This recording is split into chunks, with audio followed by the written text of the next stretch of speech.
Hello, I'm Elgato and welcome back to Mathscraft. This is a series I run on my channel where I go in depth into a particular Minecraft problem and answer it using maths. This is a really fun series to do, and we've answered some of the biggest questions in Minecraft, but today I wanted to answer one of the biggest controversies in Minecraft to this date, which is the minecoins. So minecoins, if you don't know, are a way you can purchase Minecraft store content, and there's a lot of Minecraft store content, as a lot of you have in fact noticed. So I figured why not go through the entire Minecraft store and work out how much it would cost to purchase every single piece of it, or in other words, to work out how much you can spend on Minecraft, and the results are pretty scary. But yeah, let's get straight into it. Hopefully you do enjoy this video, like if you do like it, but let's get straight into talking about exactly how we're going to work this one out. Because bear in mind, if you've bought some content, you can't actually see the price of it anymore. I'm not sure why that is, but it means it's kind of hard to work out every single price of things. But what we decided to do is go into each of the 4 categories, because you can, even though there's a lot of categories on the page, you can see how there's 4 main categories. There's skin packs, there's texture packs, there's worlds, there's mashup packs. We're going to work out the average price for each of them, and then we're going to count exactly how many there are as of recording this video on the 9th of January at the very least, and then we're going to calculate exactly how much all of that does cost together. So with that said, let's get straight into talking about exactly how many of each thing there is,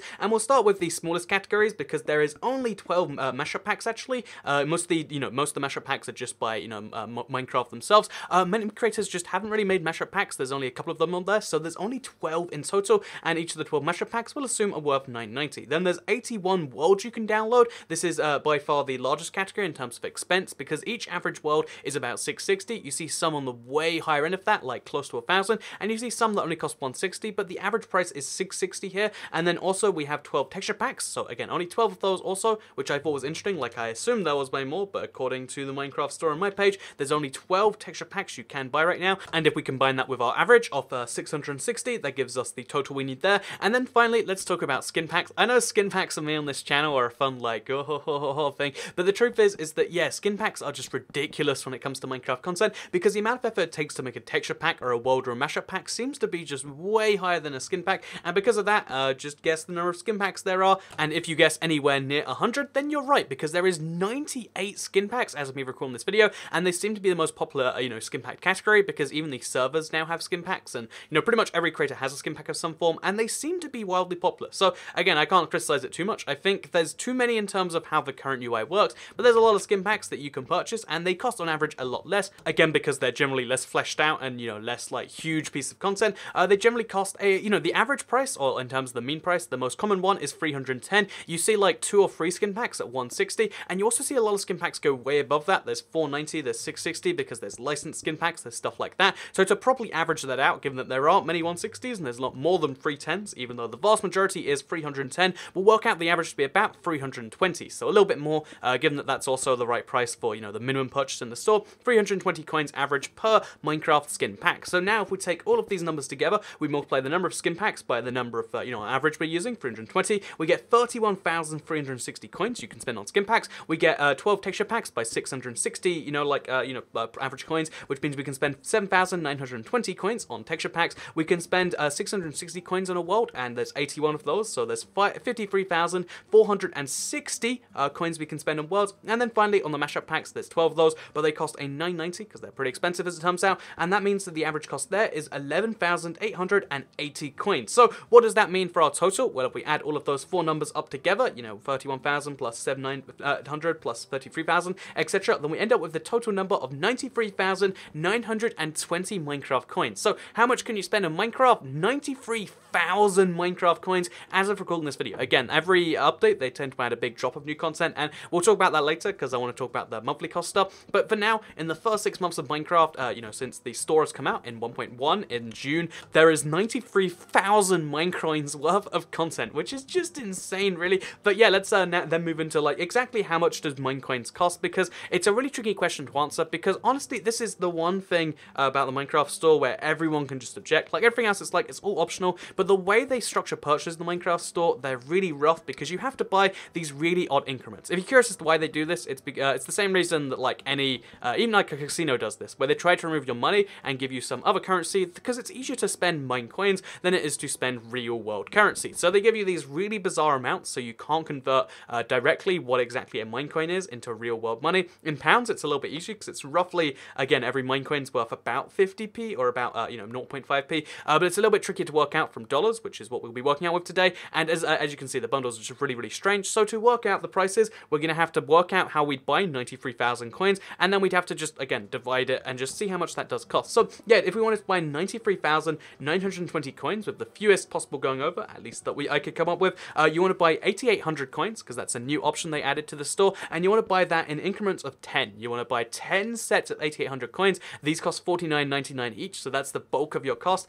You can't buy any more than that at once, so you have to do that transaction 10 times, and then on top of that, you want to do a transaction for 3,500 Minecraft coins, and then you want to do a transaction for 1,720, and then you want to do a transaction for 320, and do that 3 separate times. If you do that exact thing that I just said, then you'll end up spending, like I said, $499.90 on the 8,800s. You'll spend $19.99, plus you'll spend $9.99, and then finally $1.99 times 3, or $5.97, which gives you a total cost you can spend on Minecraft to buy every single item in the store of $535.85. So the one thing that gets me curious about all of that, because that's such a crazy number, is like, has anyone done that yet? And if they have, here's the thing that makes that a little bit more insane. That's in the first 6 months of the Minecraft store. Bear in mind, every single update they add new content, and they're actually adding content faster and faster because there's more developers that are being approved to make these things, and also, which means, you know, more content per person, and there's more updates with these stuff in, and obviously now you can buy more Minecoins and stuff, which means that that is probably the least expensive 6 months of Minecraft. So if we add on, by the way, just for fun here, because in the same Minecraft store, you can see Minecraft Realms, although you buy that with real money and not Minecoins, which again, I'm just saying, better way of doing things,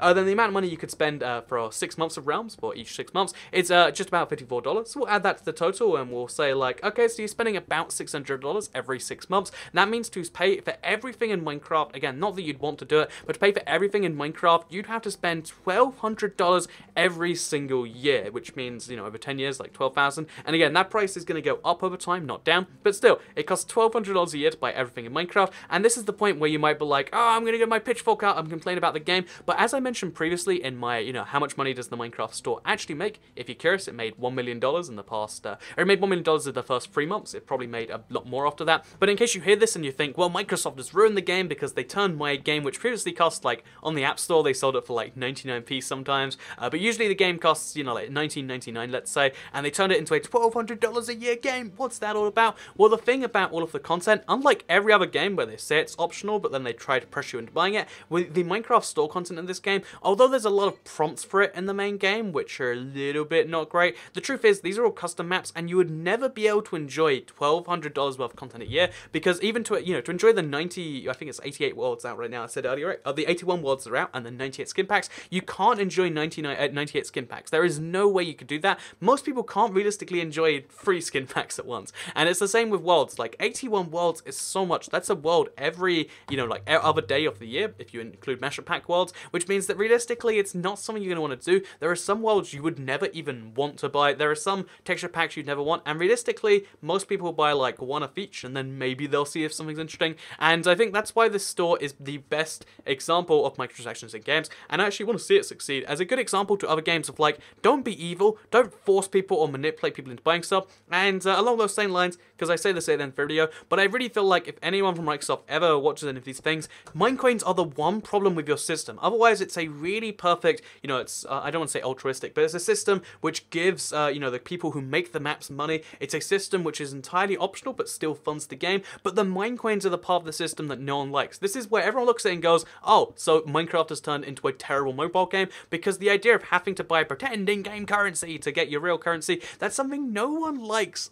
You know, even me, like, sometimes when I buy something, I'm like, oh, this map's 830. Oh, well, I guess I have to buy, you know, at least like 3,500 or like 1,720. And the fact that, like, you know, the increment values make it really hard to work out what's even value. It's basically, my point being here is no one really even knows what they're spending to get what they're getting, and that's not a good system, especially when Minecraft is a game which has so many, you know, children or like young people or whatever you want to call them, but they have a lot of young people in the game who are just like, oh, I want those Minecoins, and maybe that's the intention, but I really don't think it is. I'm willing to give Microsoft the benefit of the doubt that they really thought this would be the best idea for splitting with the creators. That's what they said when they first came out, like, oh yeah, because, you know, different platforms, different prices, we want to make it hard, you know, easier for creators to just get an amount of money. But I feel like the best solution for everyone is to just have fixed prices. If you have to have Minecoins because for some reason they cost different things in different regions, don't make them, you know, priced like this. Just make it 100 Minecoins is $1 if you really want to, or because Minecraft is obviously a bigger game outside of just you know, America, then just make it some form of base unit to, or some easier unit, or at least make the purchasing amounts simpler so you can compare how much each Minecraft coin costs, because because this is problematic on several levels. First of all, it doesn't correlate to the dollar easily. Second of all, they don't correlate to each other easily. And third of all, they don't correlate to the amounts you want to buy in the store. So you always have some left over.